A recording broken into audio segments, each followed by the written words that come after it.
서훈 전 국가안보실장 등 문재인 정부 안보라인 고위 인사들이 오늘 국회에서 기자회견을 열었습니다.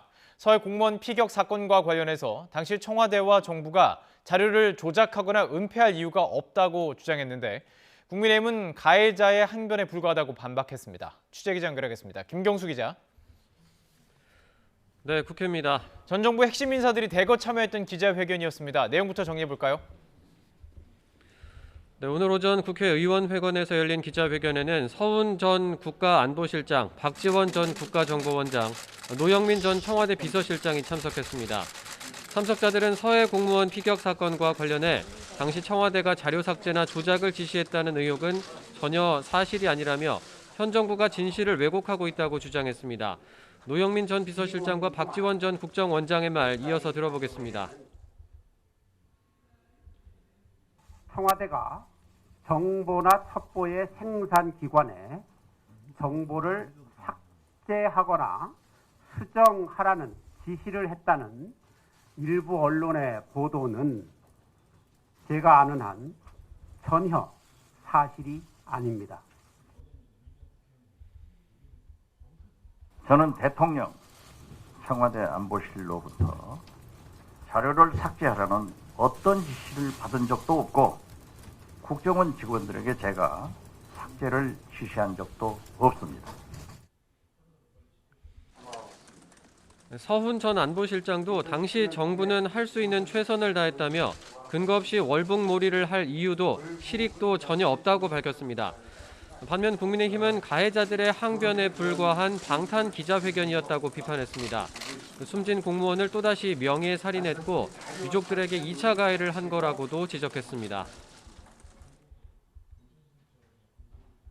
혹시나 통렬한 자기 반성과 함께 용기 있는 진실 고백을 기대했던 고 이대준 씨 유족을 포함한 국민들께서는 실망감을 넘어 분노를 느끼고 계십니다. 네, 이 안보 공방 외에도 여야의 강대강 대치가 이어지고 있는데 이 내용도 전해주시죠.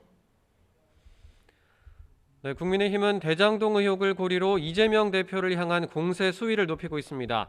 정진석 비상대책위원장은 이 대표가 국회의원과 보좌진을 동원해 당과 무관한 측근의 과거 비리 혐의를 감싸고 있다고 비판했습니다. 또 민주당이 검찰 수사를 중단하고 비리 범죄를 없었던 일로 해달라는 생떼를 쓰고 있다며 맹비난했습니다.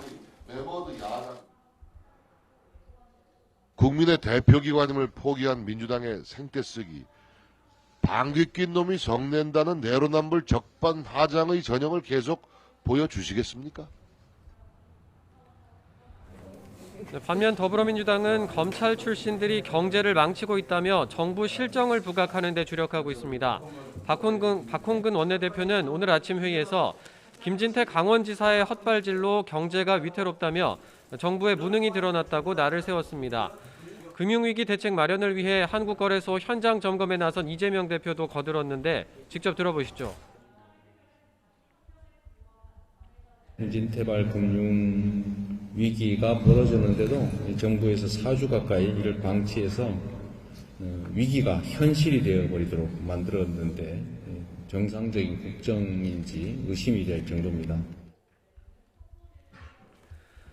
민주당은 또 윤석열 대통령과 한동훈 법무부 장관의 심야 술자리 의혹이 사실이라면 제2의 국정농단이라면서 대통령과 한 장관의 동선을 공개하라고 공세를 이어가기도 했습니다.